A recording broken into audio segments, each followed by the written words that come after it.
A Maricruz le va a dar asma y es que estos climas tampoco ayudan. Mañanas frías, tardes calientes, mañanas frías y hay miles de personas con crisis respiratorias. ¿Cómo abordamos eso? Y ojo, con un ataque de asma.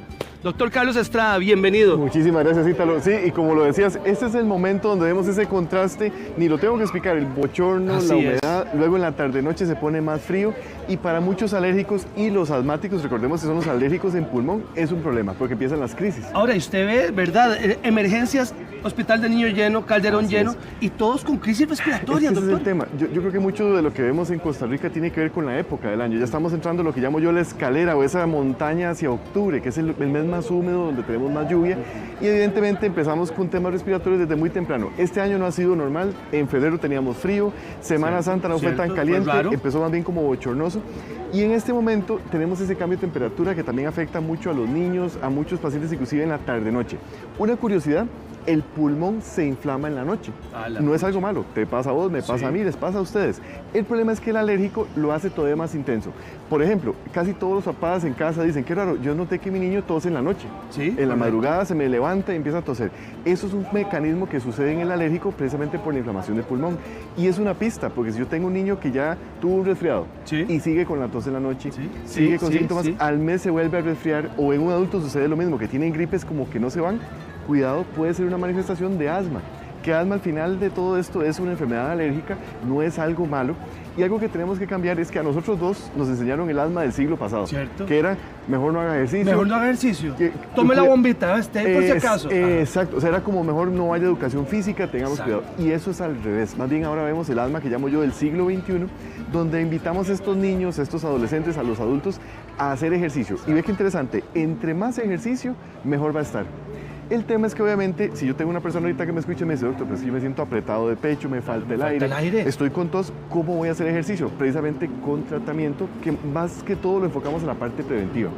Y es muy importante que hay medidas sencillas que ahorita les vamos a enseñar que son de prevención de clima. Por ejemplo, ahorita está haciendo como un poquito de calor, pero se va a poner frío en la noche. Sí, correcto. Y los ticos no tenemos la costumbre, que lo hemos hablado en otros programas, de taparnos el cuello. Ve que los dos estamos acá con calor y todo, pero ahorita salimos de aquí, puede ser que esté un poco más ventoso, el famoso chiflón. Me agarro el chiflón. Entonces, voy a empezar por ahí, aprovechando que tenemos aquí una serie de herramientas. Ve qué interesante. Te traje la que uso yo, esta es personal. Usted viene en la moto y se pone esto, ¿verdad? Exacto, precisamente por eso. Esto es tal vez más fácil en casa verlo como una bufanda, es un cuellito más caliente. Pero ve qué interesante, si yo me tapo el cuello, perdón que lo use así como de frente, me tapo el cuello, este es el sensor de temperatura de nuestro cuerpo.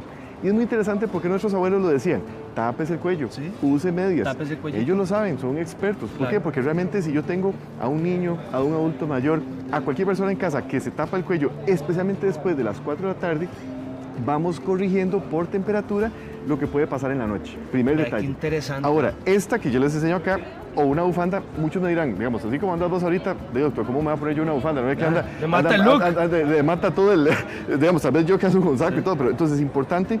Hay otras formas de hacerlo que son las bandanas. Me traje también esta, que esta es más de moto. Esta sí es de las que andamos ahí. Se monta y... exacto. Estas las pueden utilizar en temas inclusive deportivos. Y siempre se los digo a todo deportista que sale a correr en la madrugada, ciclistas, inclusive en el gimnasio, que pueden estar ahí haciendo pesas y dicen, mira, yo estaba en el gimnasio y no me di cuenta que había una ventana abierta. Y entrenan en la noche. Esto es una forma de protegerse el cuello que es mucho más delgadita y por mucho, si no tengo ni esta, ni la bufanda, ni el cuellito de este tipo, el suéter, me amarro el suéter. O el paño del gimnasio, ¿verdad? Exacto, es cubrirse el cuello, ese es el primer punto. Segundo punto que obviamente tenemos que verlo es que muchas veces tenemos remedios caseros, que a veces me lo preguntan, doctor, pero es que yo utilizo manzanilla, me tomo un té de eucalipto, tal vez con el niño, no, yo sé que cuando le doy algo un poquito más caliente le alivia. Interesante, remedios caseros yo siempre explico, no es que no sirvan, pero son muy transitorios y probablemente en ese paciente que ya tiene 1, 2, 3, 4 días de síntomas, es más efectivo entrar en tratamiento. Que el tratamiento, recordemos, es personalizado, o sea, no es solo, no hay una fórmula mágica, pero... No es el del vecino.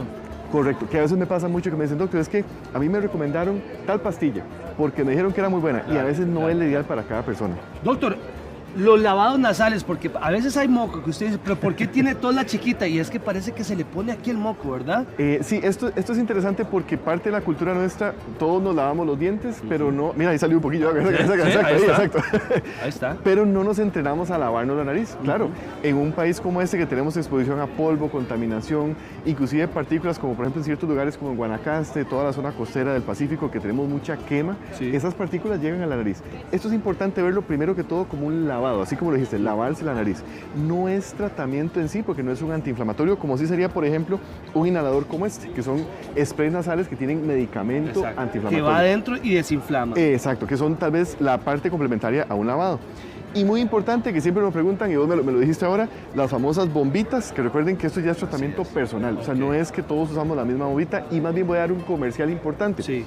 Estamos acostumbrados en el alma del siglo pasado a usar bombitas que especialmente son salbutamol. Sí. Y casi que todo asmático que me escucha decir, sí, doctor, yo tengo esa bomba y la ando ahí en la bolsa del pantalón.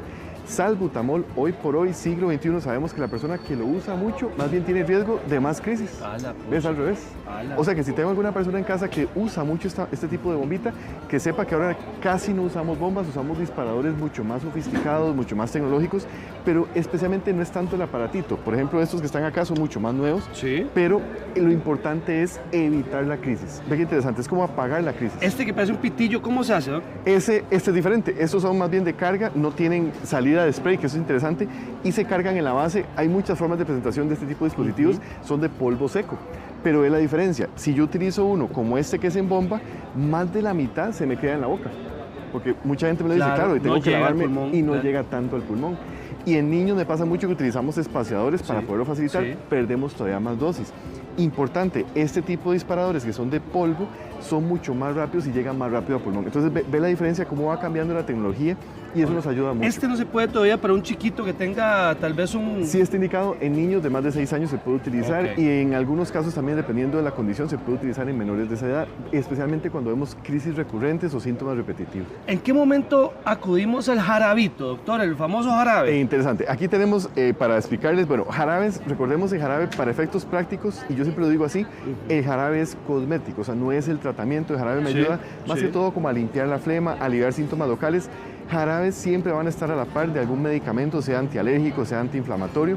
Por eso siempre digo que no es solo usar el jarabe de la amiga o de la vecina o la recomendación de casa, no.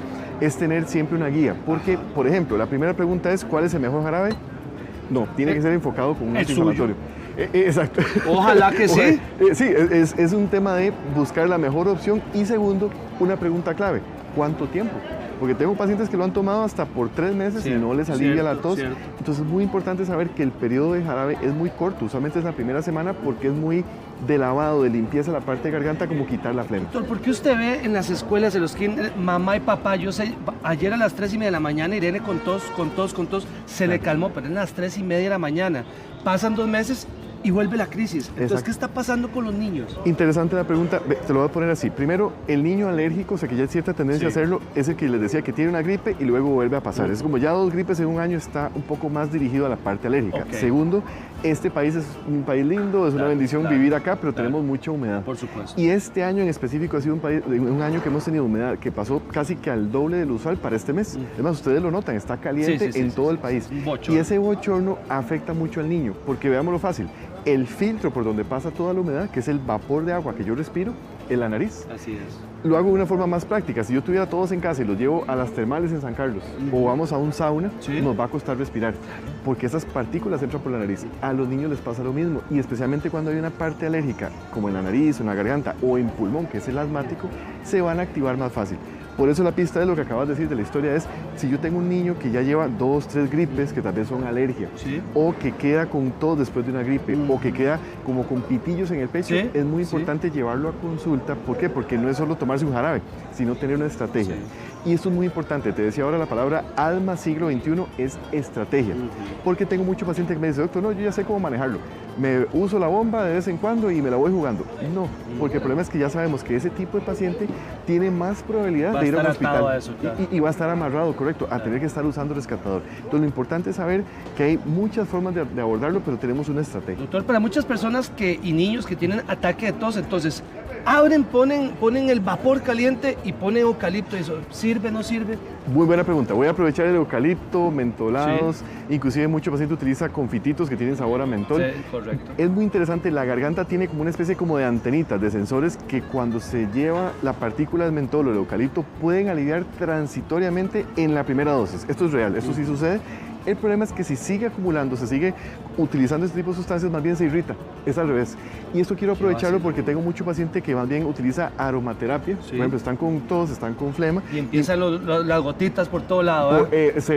Inclusive se lo colocan en el cuerpo o ponen un vaporizador. Entonces es muy interesante que se sienten como rico para dormir, pero más bien se inflama más en la noche. Y ese es el paciente, como decías ahora, que se despierta a la madrugada y sigue con tos. Entonces es muy importante tener presente que este tipo de sustancias alivian transitoriamente, pero no son tratamiento. Hay que tener mucho cuidado con esto porque cuando uno empieza a usar lo repetitivo, más bien inflama más al paciente y no corrige los síntomas a largo plazo. Doctor Estrada, si usted tiene también algún tipo de estos síntomas, ahí está el número en pantalla. Más bien le agradezco mucho su visita. Con mucho gusto, no, para servirte, con mucho gusto. El terror de las mamitas aquí en Giros.